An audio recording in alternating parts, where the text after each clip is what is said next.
Okay, so this is just a confirmation video on the best method to get these fracture bolts out from your E30 steering column here. There's two bolts and they both look something like this. Originally these had some sort of head that was designed to break off at a specific torque, but today we are just confirming that the chisel method is the easiest way. I would call it the chisel slash PB blaster method, or any kind of lubricant method.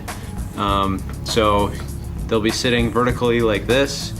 You want to take your chisel at an angle like this.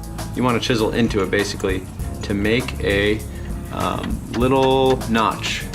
So on this one you'll see there's a notch right here, and then you will change the angle just slightly, and eventually after a few good whacks it will break loose.